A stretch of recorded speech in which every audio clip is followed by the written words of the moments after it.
Hey friends, this is Gavin Hardkiss from Hardkiss Music in San Francisco, and you're listening to the Liverpool Connection Podcast.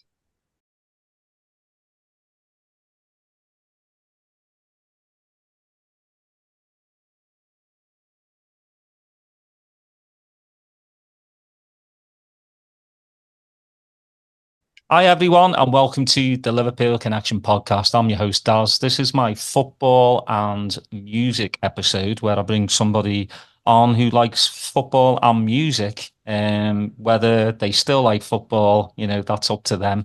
But obviously, they still love music.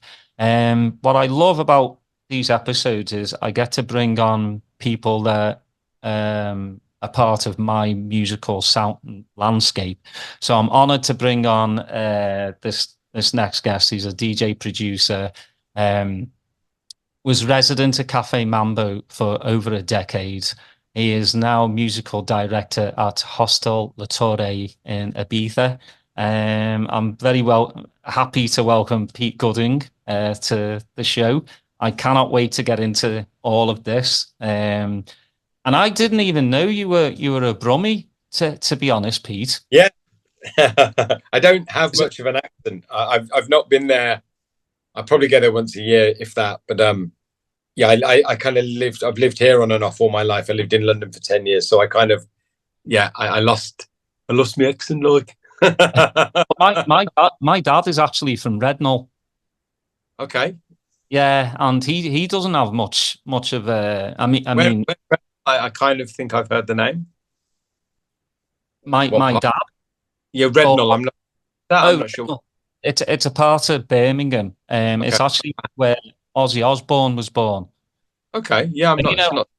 It's weird because like my dad and Ozzy just sound so different, and I'm like, and he's like, yeah, we went to the same school and everything, and I was like, you do not sound like you're a Brummie. Yeah, but. He spent most of his time like in Liverpool and Kendal, so right. That's his side. And then my mum was born in Burnley, so and then you've got me. So I had my mum Burnley accent. My dad has a bit of a cross between a little bit of Birmingham and then a little bit of like Liverpool, and then me. So yeah, we're a cross between. I know as you just alluded to, like before we came on, you were a football fan. So let's go back in Pete's little childhood. Obviously Birmingham City for you. How did all that start? Was it your family who were City fans? Yeah, I think my granddad Frank was a Birmingham fan. I'm sure he wanted to live to see them come back into the Premiership. I don't think that happened, unfortunately. I think my dad was a Birmingham fan, not in any serious way, I don't think. And I was born in a time, in the 70s where you supported a local team, not a glamorous team that was doing well. You supported a local team. Now you get foreigners that support Man United. I've never been to England, or whichever team, So yeah, Birmingham. There were two teams that were more sort of prominent. It was Villa and Birmingham, and I think I preferred the colour of the Birmingham kit, blues. And my stepdad, John, when I was young, used to take me to see Birmingham. So I've got those sort of memories of the smell of Bovril, and it was great. I enjoyed it. I always used to buy the Birmingham kits. I used to collect the football stickers like every kid did in that era. So yeah, I never really enjoyed playing football though. I don't know. Like I always thought I enjoyed playing rugby, but rugby bored me to watch. But football was fun to watch, and I never really enjoyed playing it that much. But yeah, that's kind of was the earliest memories, and I guess people like Trevor Francis and Archie Gemmell were playing at that time. That's when they were players. So it was quite, it was a while ago. It was sort of 40 plus years ago. And did you go to the matches when you? Yeah, we went to Andrews. Yeah, because I was brought up in Solihull, and so yeah, it was close. Yeah, it's always nice, like, you know, when you start going with family, because my granddad took me, 76 when I was 6. So I was a bit too young to really, understand what was going on. But, it's funny that you say, the smell of Bovril. Well, for me, it was the smell of urine that was very intoxicating on the cop at the time, because everybody did the whole newspaper thing, which is, very bizarre. Well, these days, I don't know what that is, to be honest. Huh? I don't know what that is. What is that? You roll up a newspaper and piss through it.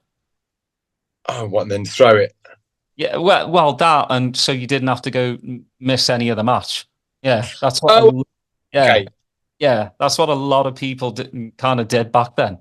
Oh my god! So, I mean, I'd rather smell Bovril.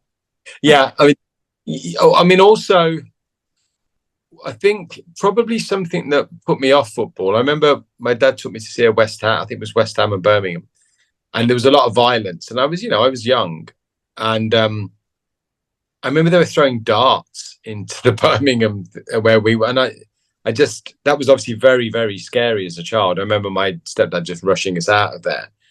And I guess around that time, I remember at school, like, I wasn't that interested in fighting. I liked girls and music. That looked much more fun. And being in fights, I just thought, what's the point? You get hurt, you smash your face up. I didn't see the allure.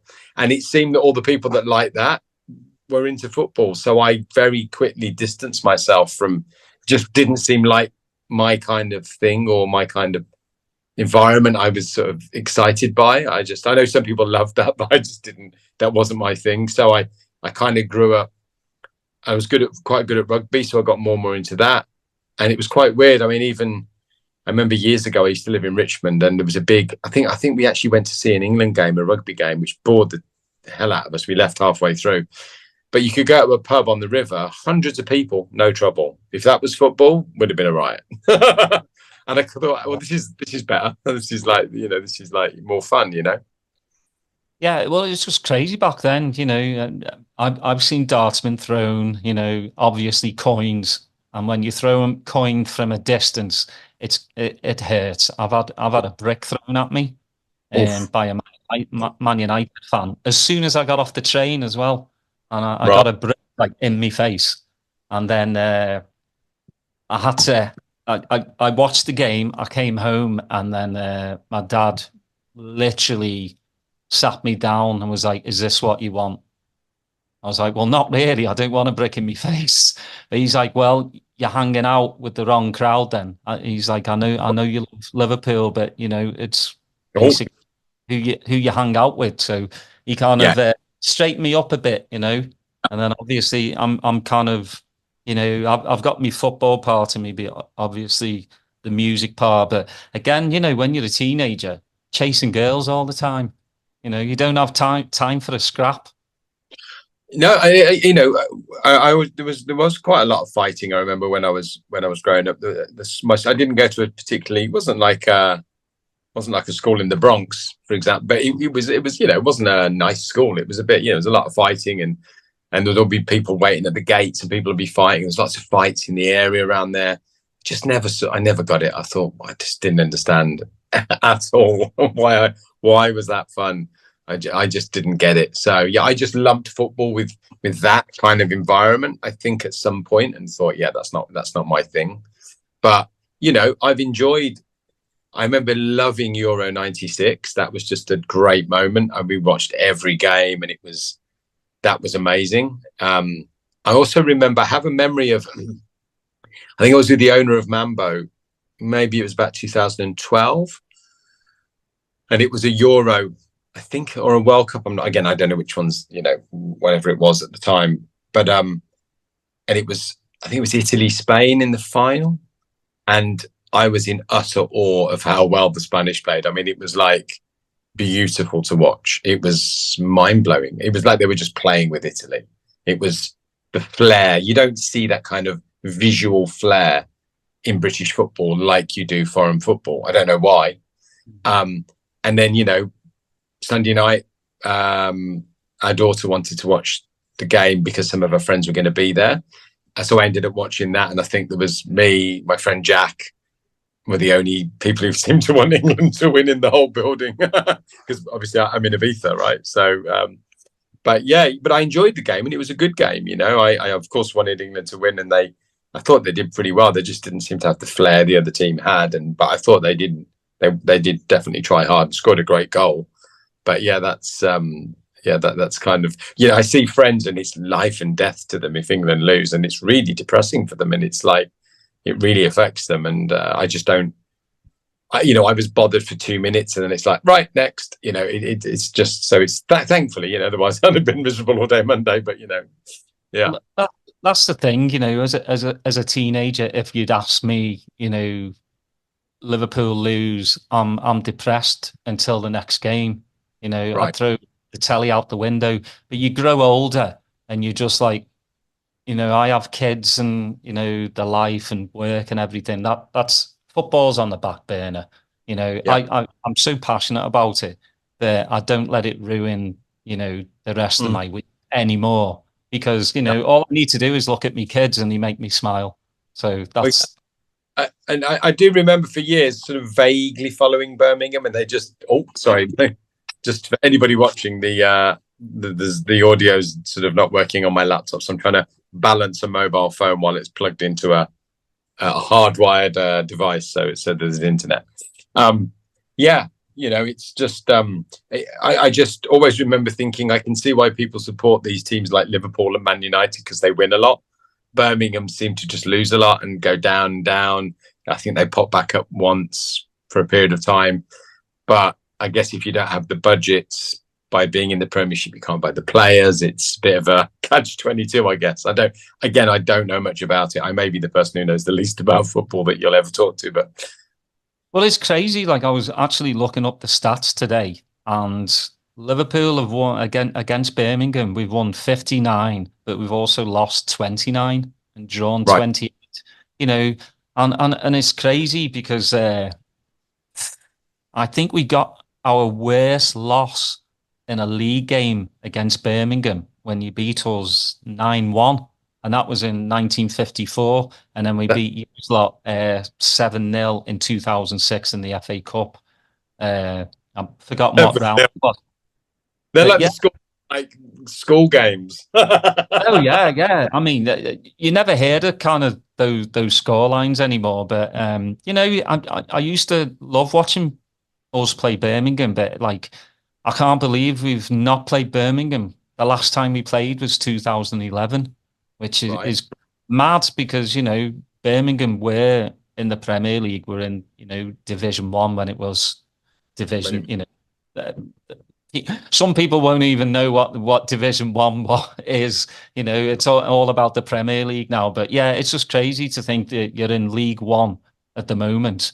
And that's only the third time you've ever been in League 1. Which is kind of sad. So I hope you bounce back up, get back in the Championship, and we'll see. But it's funny. I feel like you remember dates around football games, like I remember the years records were released and the label they're on and who made them and all that. Well, it's the same thing. Well, it's kind of the same thing with me trainers as well because I've collected them since I was 15.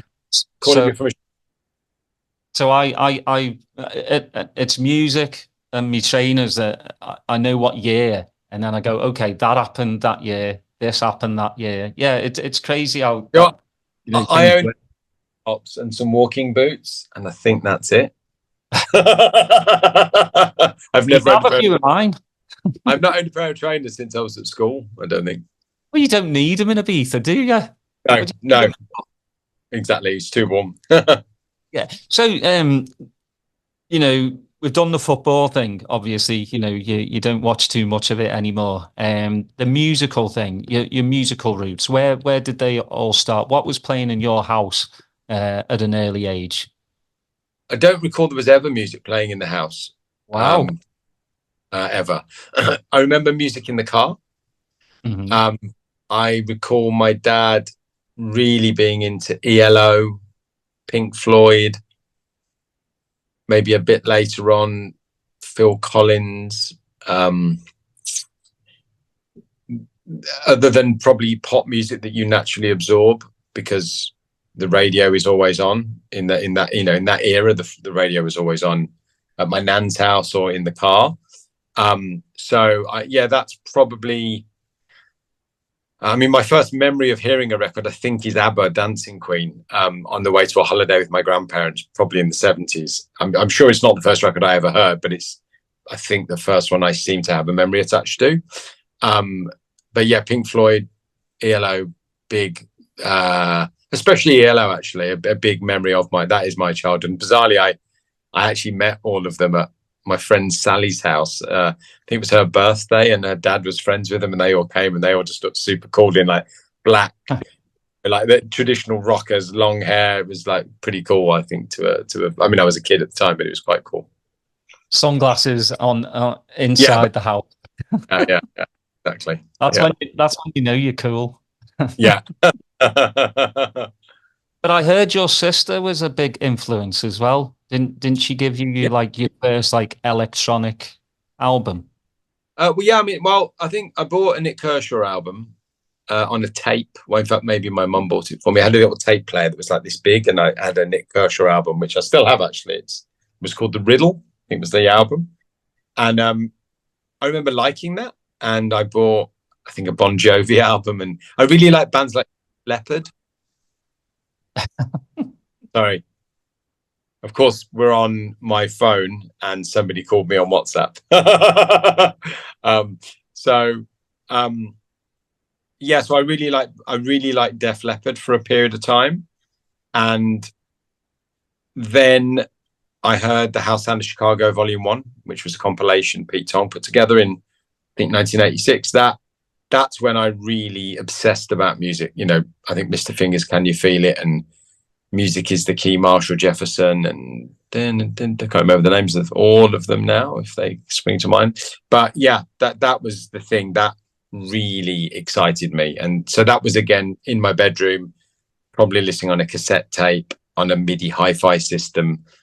No awareness of the scene or DJ culture in any way. I'm 13, you know, so that was the introduction to first hearing it for me. A year later, we had our first holiday here, and I didn't get past the hotel disco, obviously. Probably didn't desire to. I was 14. And heard Sven Bath's Electric Salsa record by Off, which I loved. Again, it wasn't like anything I'd heard. It was very exotic. It was very foreign.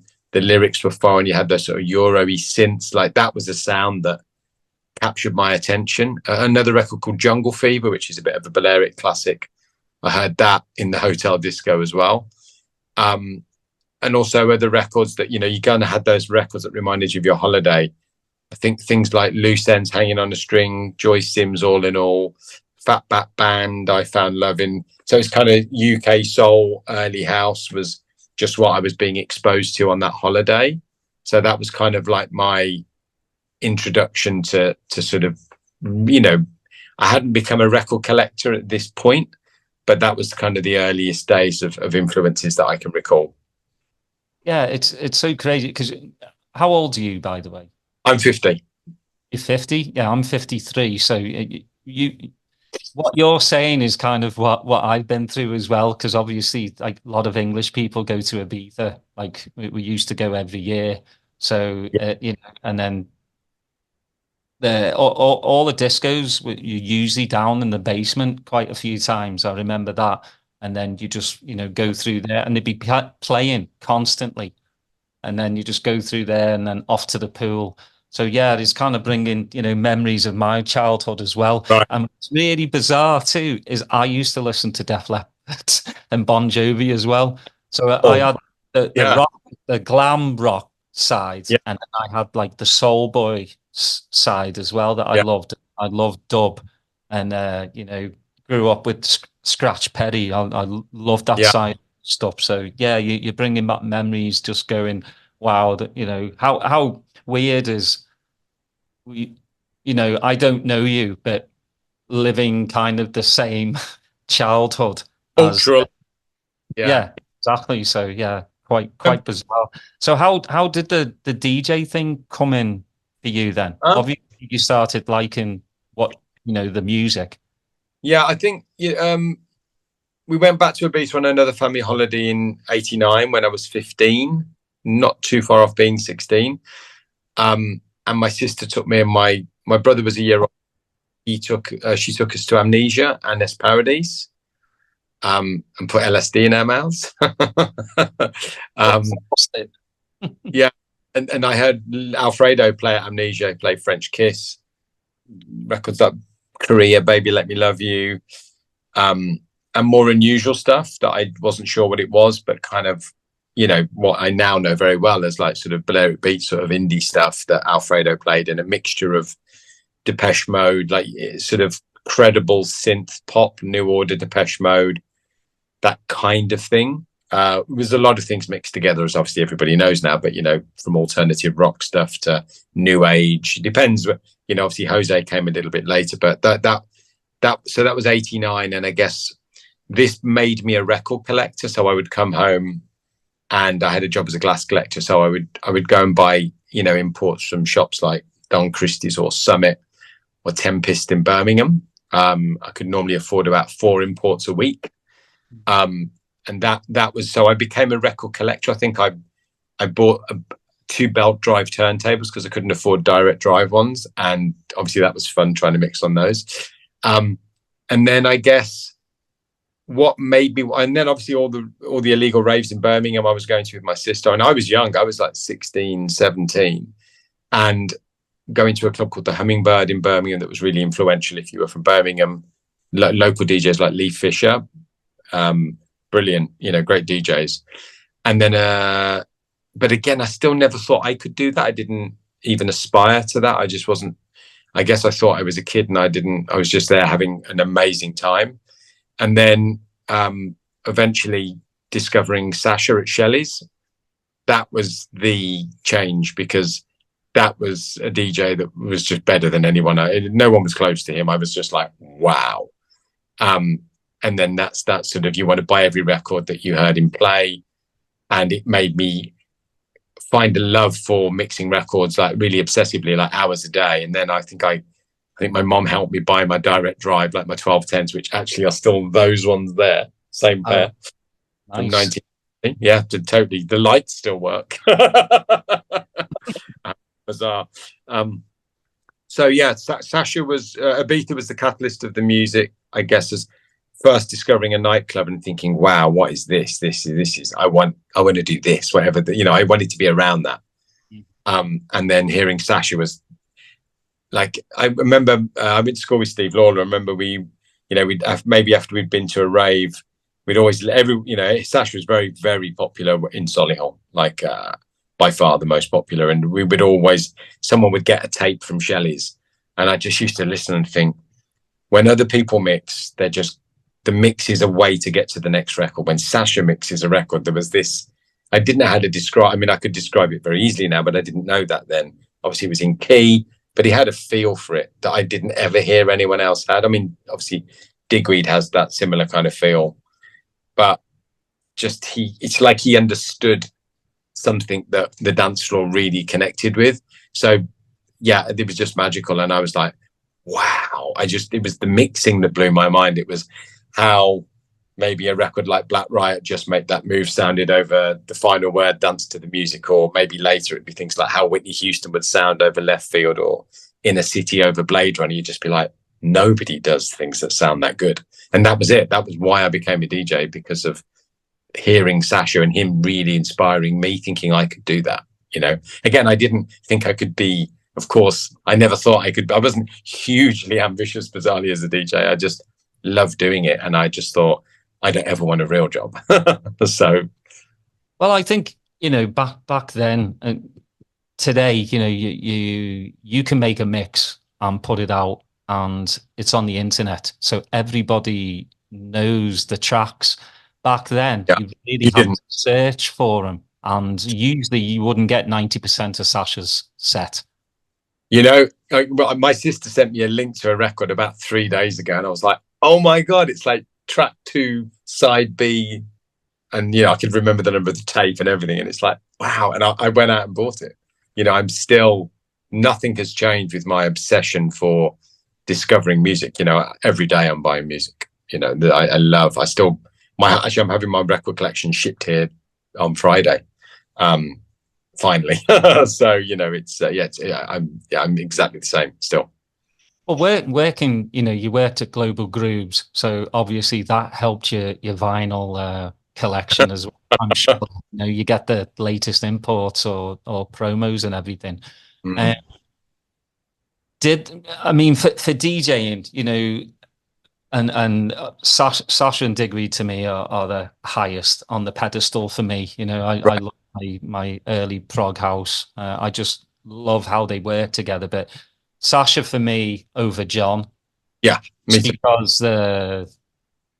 Because he has the ear for most incredible records that maybe you and I could play, and it wouldn't sound the same as what he would play. Yeah. Like I've done the same. You know, we've all been those chain spotters, and I've bought the track that he's played. I've put it on, and I'm going, I'm not hearing what Sasha was playing. This is the same record, and I'm not hearing what came out of that sound system he was playing on. So what am I doing wrong? A lot of records I bought, and there were some records that took me 25 years to get, and records sounded very different when you'd heard them on a tape in your car a lot, because sonically you were missing some of the elements would not be on. Like when you got the record, it would sound a bit different. I don't mean things were there that weren't there, but the mix was different, or like it felt different because of the way it was played through a mangled old tape. But yeah, you know, like very, very special. I've not really had many DJs that have been have really inspired me. I mean, I've obviously heard everybody over the years, but it's only a handful of people. Like I think Alfredo, then Sasha, Ramplin, Weatherall, Laurent Garnier, Luciano much later on as well. But Jose was probably my biggest influence in the end from Cafe Del Mar. But I didn't discover him till about 91. Well, he started in 91 at Cafe Del Mar, which is when I bought a tape off him. It was the first of many, but that was my biggest influence musically. And that's what's most relevant to how I DJ now is kind of the combination of stuff I heard when I heard Jose. Well, you've come away from the dance floor. Yeah. I mean, I know you play Bali nearly every year, but you're more, especially, you know, now that you're musical director. I mean, for me, I don't like to. I always say this. I don't try and be that granddad of the rave scene, because things have changed dramatically over the years. You know, you see a lot of people in clubs now with their phones out instead of dancing. It's just all about being there.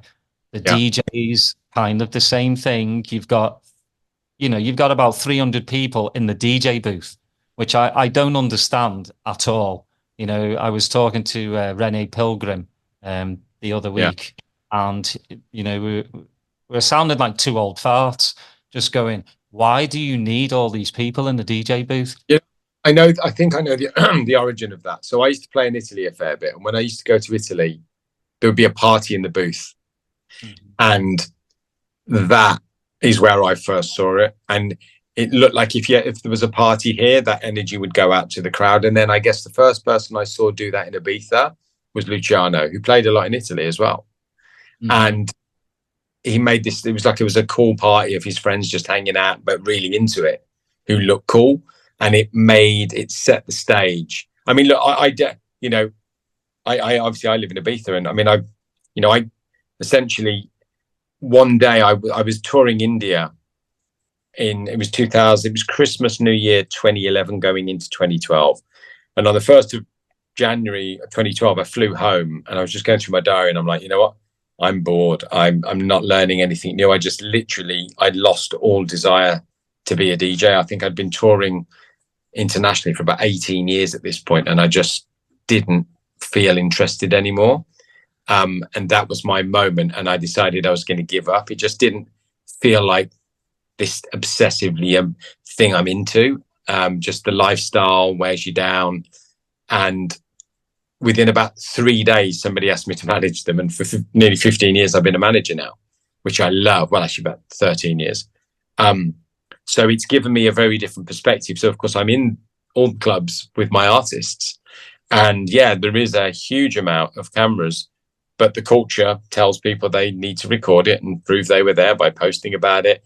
And it's a shame because they don't get to sort of transcend the moment and be lost in music. That's gone for a lot of people. They probably don't even know what that feels like. Although what's been amazing, Damien Lazarus banned phones in his room, and one of my artists, a guy called Made by Pete, was playing for him a few weeks ago, and it's a great room because no one's on their phone. And I know other people are doing that now in Ibiza because it's needed. I mean, who wants to go to a party and watch loads of people stand still? But I think the visuals are so amazing. It's almost like they've gone to the GMX or something, like they're at the cinema. They could put stools on the dance floor. And if you create such an amazing show, people want to watch it. You know, Manumission in the 90s, you know, if Mike and Claire were having sex on stage, everybody stood still and watched. I remember very well. And it's like the new version of that. Mm-hmm. So in a way, you know what, at the end of the day, each to their own. And if you want to discover a nightclub with a low ceiling and a strobe in the corner, they still exist. You know, it's just, there's something for everybody. It's also amazing to go and see an incredible show with great visuals. It's not my thing, but clearly people enjoy it, or enjoy videoing it. I don't know. I'm sure they do enjoy it, you know. And ultimately, what I would imagine it's the entry level way of finding the electronic scene now is a big show with Tale of Us or Eric Prydz or whoever. And they are fantastic shows. You know, they're visually stimulating.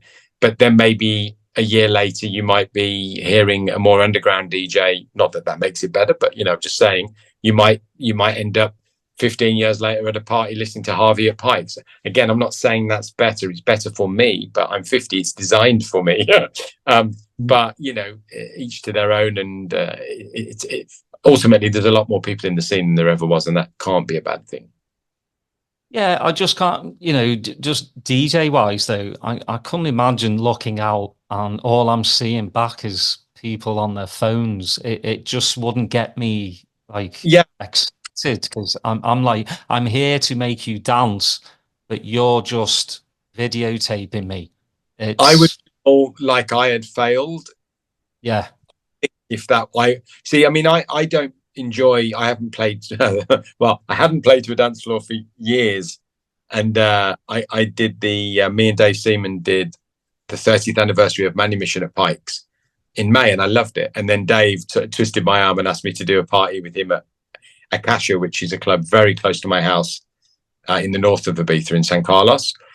So I played with Dave and Steve Parry, a local boy from you, in just 2 weeks ago, and I actually really enjoyed it. But generally, that's not. I love playing Sunset, or I like to be able to play somewhere where there's no restriction. You know, I enjoy playing at Pikes as well, where you can play, you know, from Brazilian jazz to Afrobeat to ambient to weird new age stuff to anything you want. And again, I don't play 20 minutes of this and I play all over the place. I mean, it makes no sense, but I enjoy it.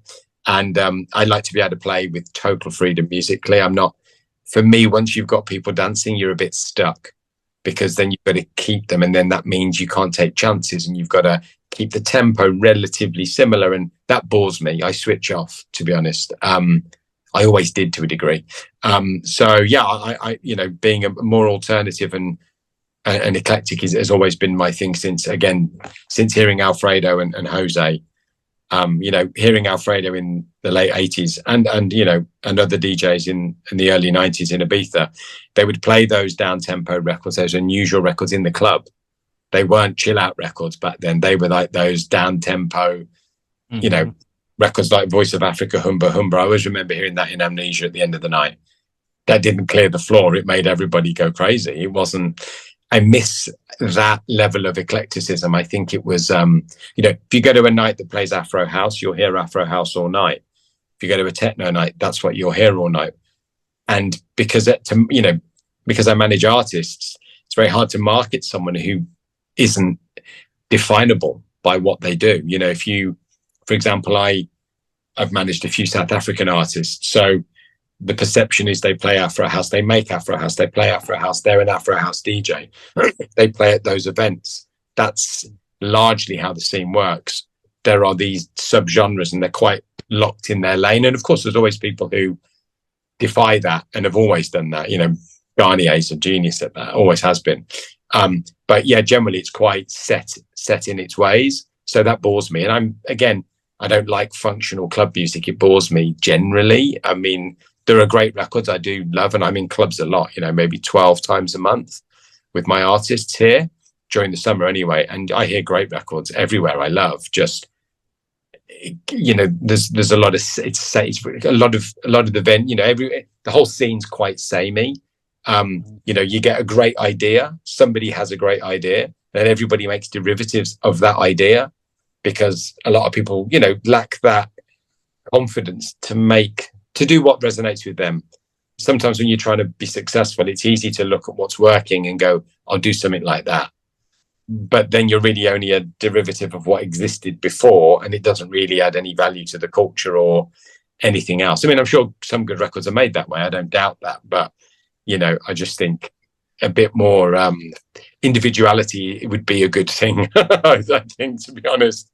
Yeah, too many people are kind of stuck in the way. I mean, that's why I think a lot of DJs DJ like Pikes, because it's to kind of an older crowd who will let the DJ do what they want and they'll go with it.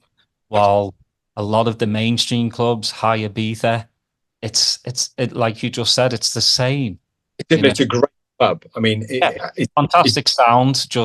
It's run so well as well. Like the experience of how well that club's run is insane. I mean, Ibiza is very good at that. Pasha's run well. Ushuaia, these clubs are run beautifully.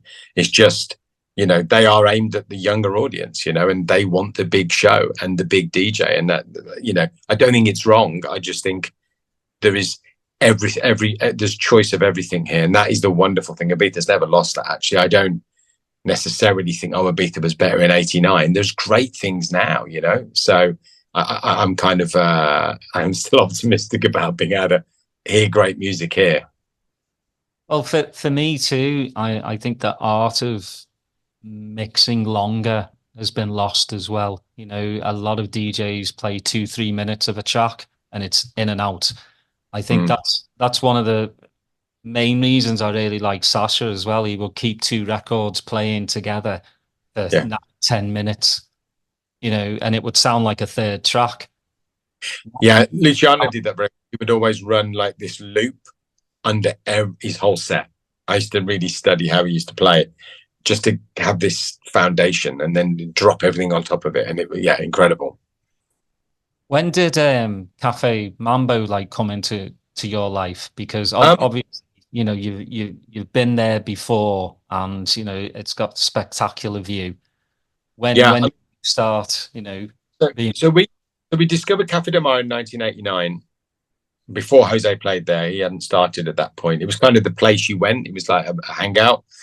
And then I discovered Jose in 91, and I was just amazing watching him play, hanging out afterwards and hearing those very beautiful deep house records like Paper Moon, 51 Days, or Nova Nova, DJ GG, all these incredible records I remember very, very clearly. It was magical to me. But the queue at the bar was huge. And I think Lawler literally said, there's this bar next door that's just opened. There's no one in there. We could easily get a drink there and then come back here.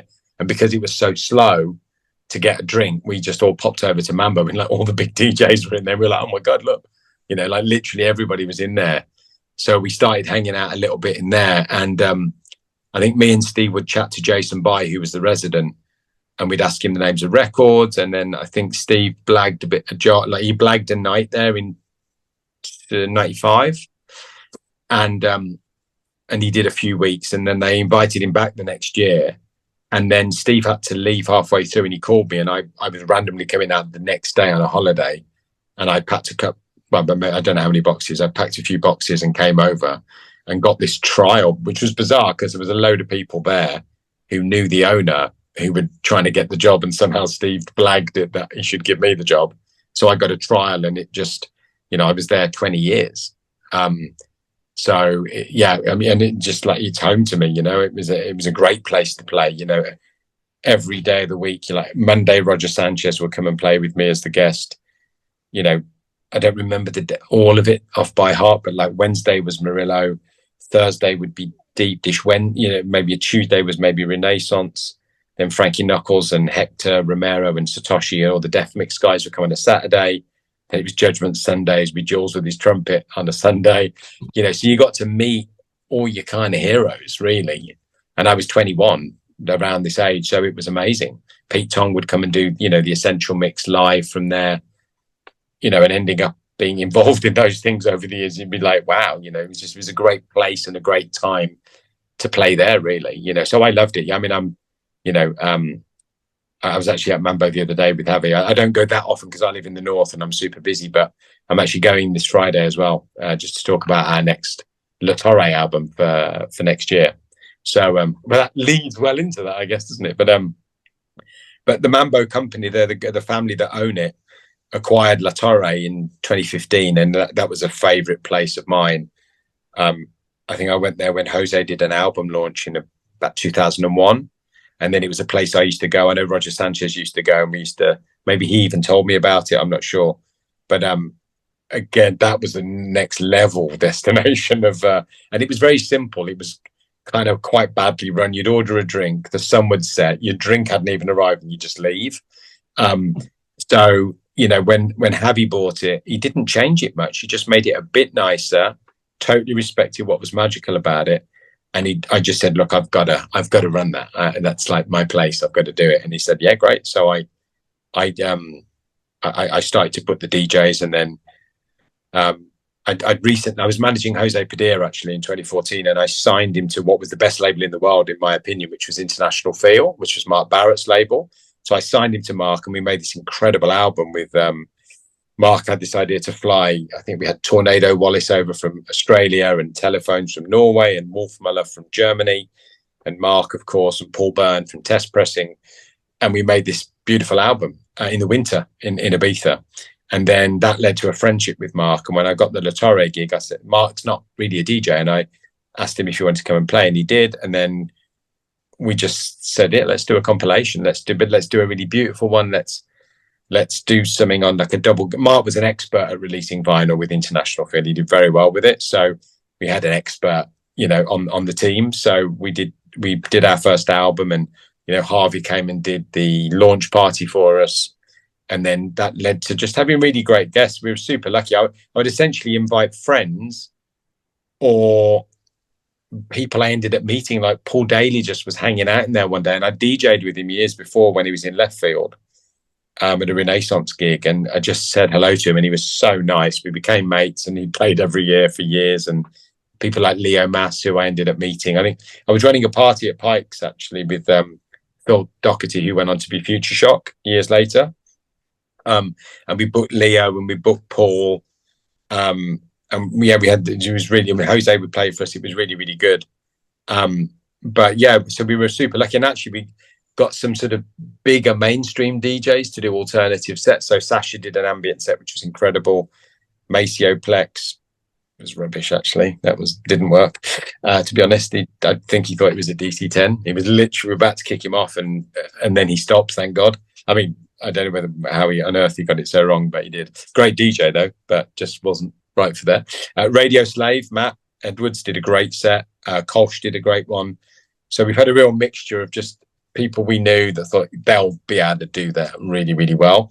And then, man called Adam, like, everybody in the Balearic scene from, Phil Myson, everybody really. And then being able to choose some great residents, I thought, what's my dream team of residents? And we had Jose Alfredo, Pippi, John Satrincha, Fat Phil Cooper, who worked at Global Grooves, which is how I knew Phil, Willie Graff, Buddha, a Danish DJ, phenomenal DJ, Mark Barrett, we've had lots of different people over the years, but yeah, just a beautiful thing. And we had this idea to not do the album every year. So we did one in 2016, we did one in 2017, then we waited 2 years, then we waited 3 years, And when did we do the last one? Let me think.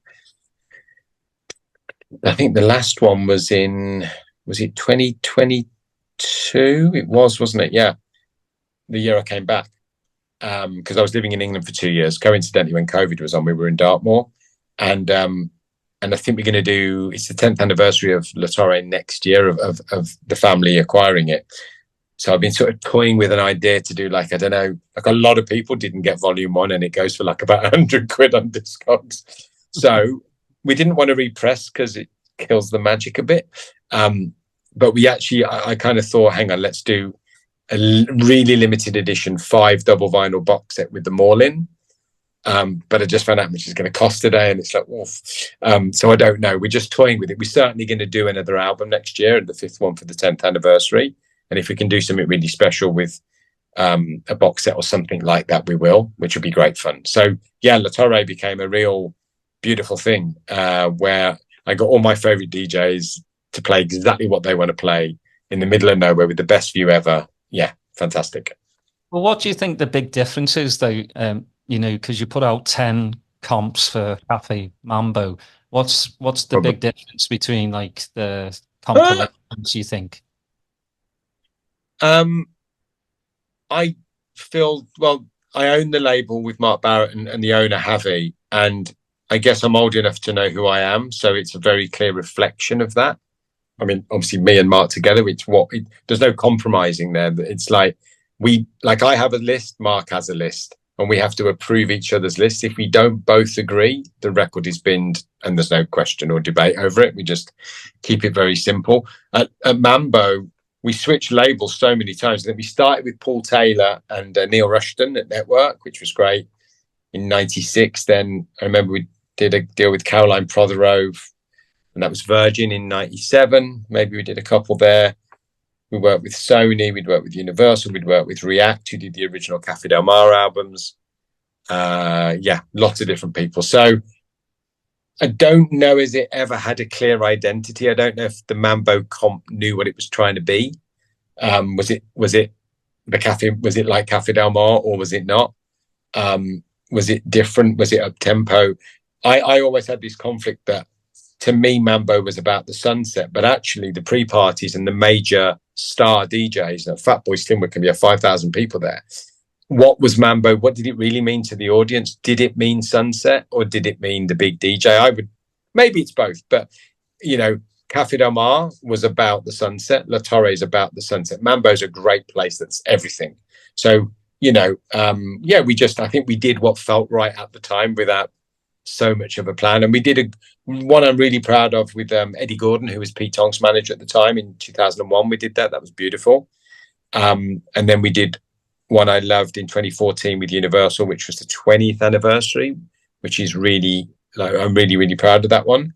I pulled a lot of records. I didn't use it to try and look cool and pull records that were cooler than the ones I really played. That was Pavarotti and all the records I played a lot. So that feels like Mambo to me.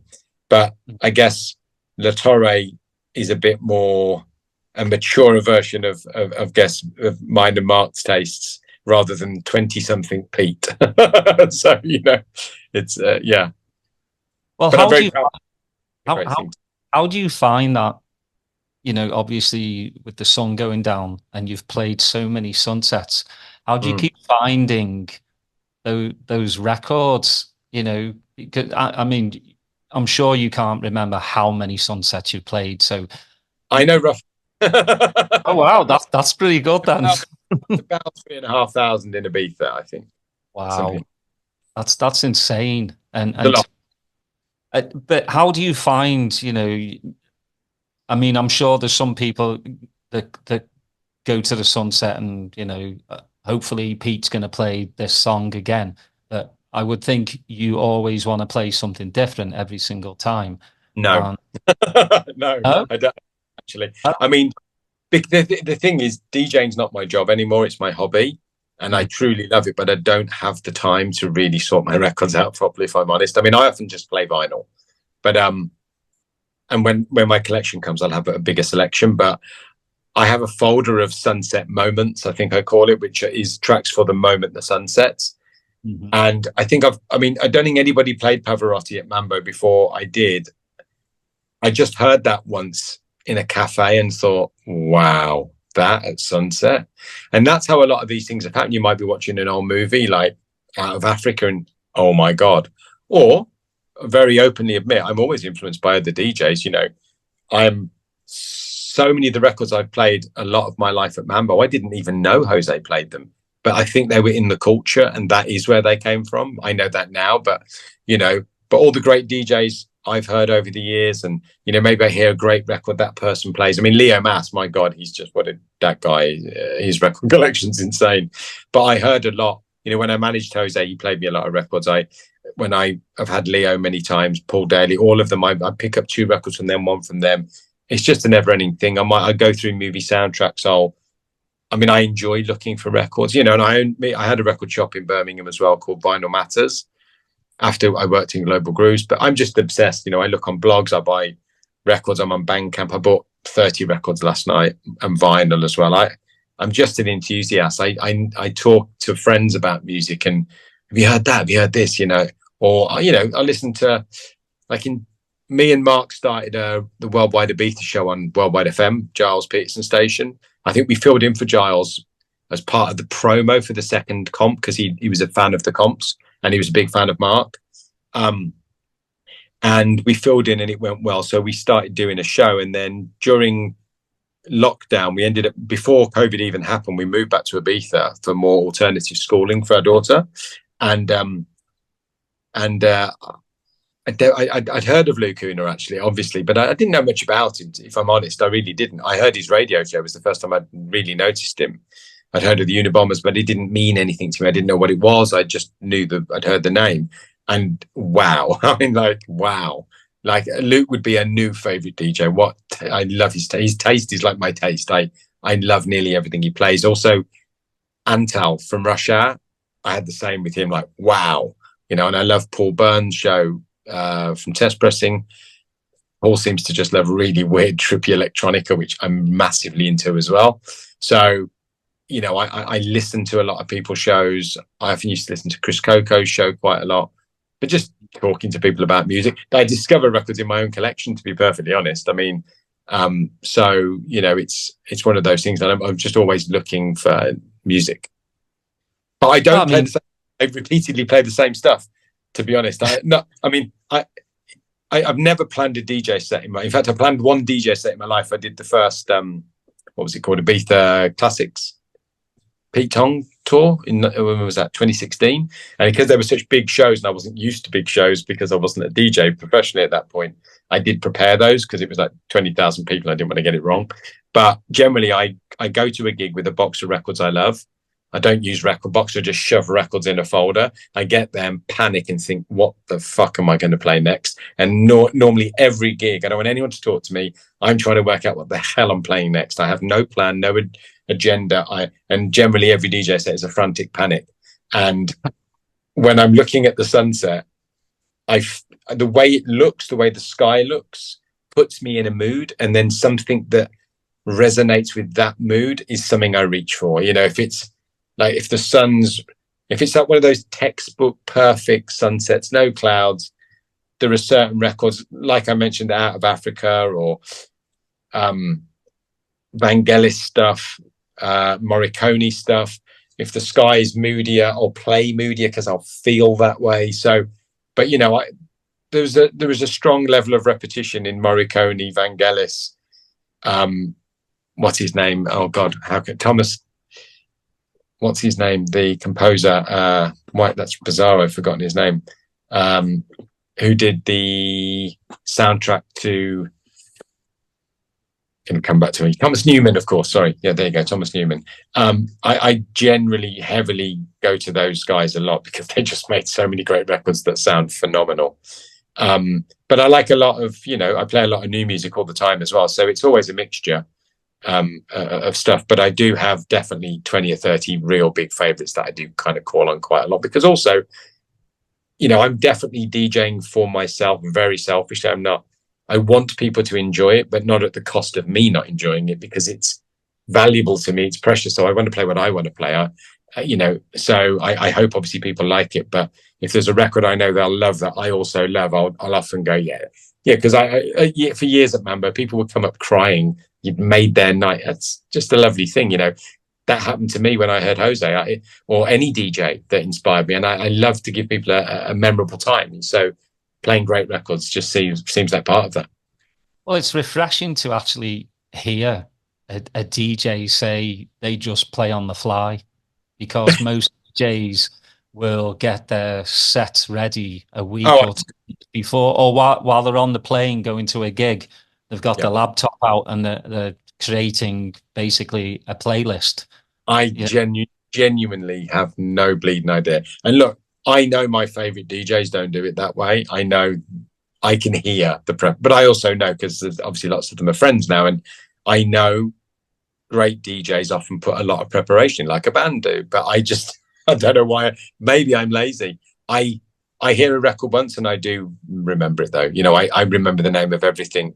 So although actually volume is an issue, I could do with going through my folders and pulling out stuff I don't really play very often, but that's why vinyl's better, because if there's 80 in a box, they have to all count.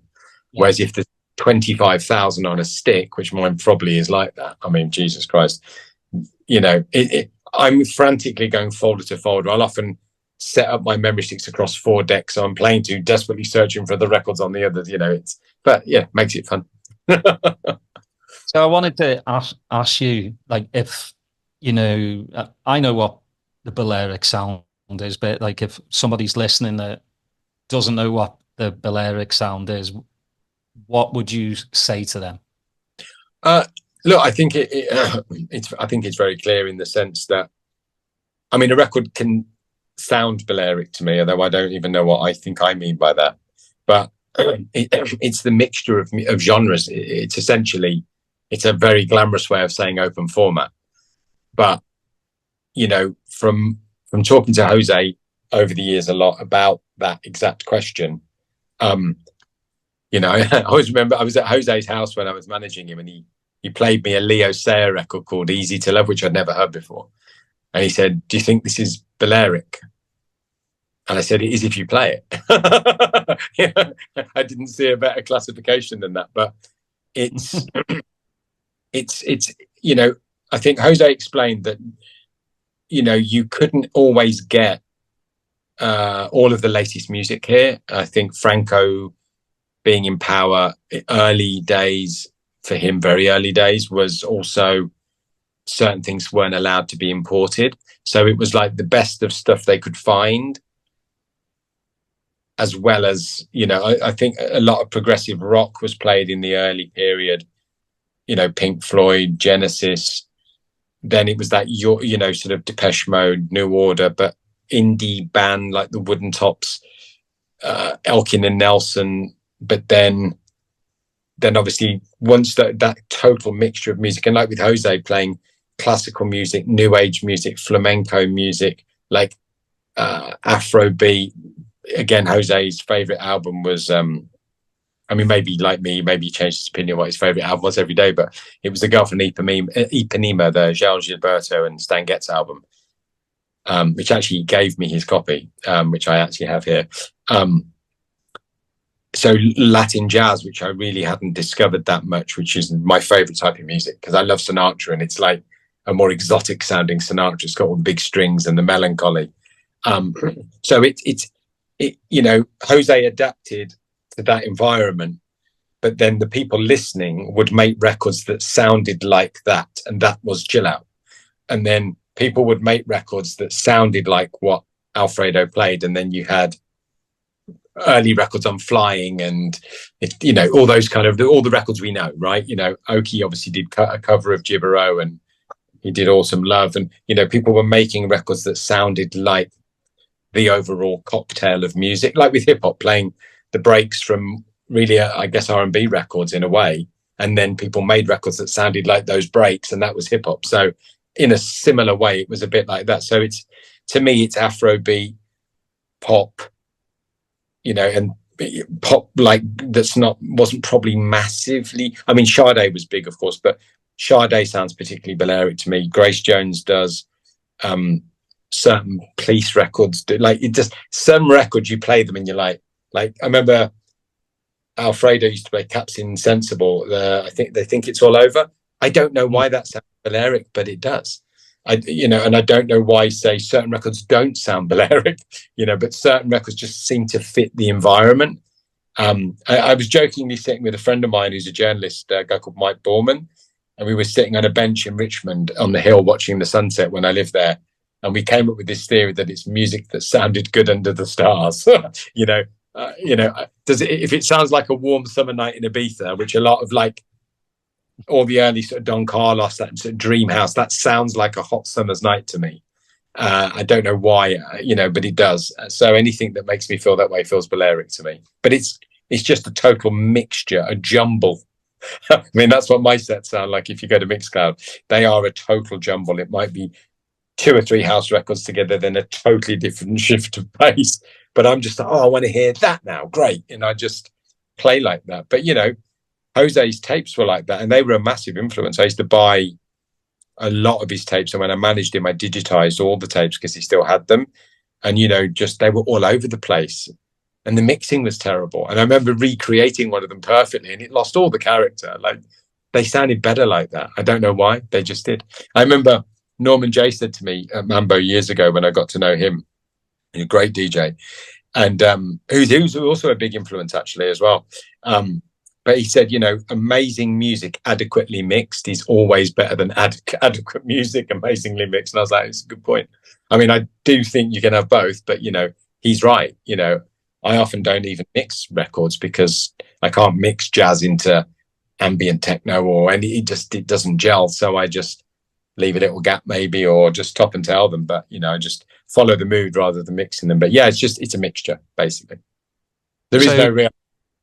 My last question for you, I always ask my DJ and musician guest is who would you on a ultimate festival, Friday, Saturday, Sunday headliners, alive or dead? Oh God. Pink Floyd? Would that be Friday night? And not just Roger Waters' version of it, like they would need to all be there. So Pink Floyd, I think. Sinatra would be good. Gilles Gilberto would also be really good. Were these DJs or just bands or artists? It can be DJs or music. Band musicians, solo artists. I'm trying to think who else. And Sade. That would be insane. That would be absolutely that would be insane. So I think that would be pretty good. What's that? Sinatra, Gilles Gilberto, Sade, and Pink Floyd. That would be good. Yeah, I'm a massive Sade fan. I wish she would put out a new album, but I totally understand. You know, it's funny. I've got a funny Sade story because there was all those great edits. So Tenaglia did that great edit of "I Never Thought," and there was been a few good ones over the years. But there was a good friend of mine who was someone I've known a long time now. But he was the trumpet player at Mambo, a guy called Gordon Matthewman, and I'd known Gordon for years. My first record I ever made was with Gordon, and someone told me, Gordon played trumpet on every Sade record, and his brother is her co-writer on every song. And I was like, what? I remember asking, how cool is that I've known you years and you didn't tell me that? But yeah, Sade, I mean, timeless. I can't not play Sade every time I DJ, I think, to be honest. Yeah, I mean, she's just got so many, like, everything she puts out just sounds so classic. I mean, she's just a classy lady, and it's unreal. Pearls is probably one of my favorites. Because it's that, like, African vibe to it as well. That's a sunset. The original. There was a great edit in '94 on red vinyl, which I play a lot still. And there was a very good edit by someone, I can't remember their name, about 10 years ago, maybe a little longer, very good still.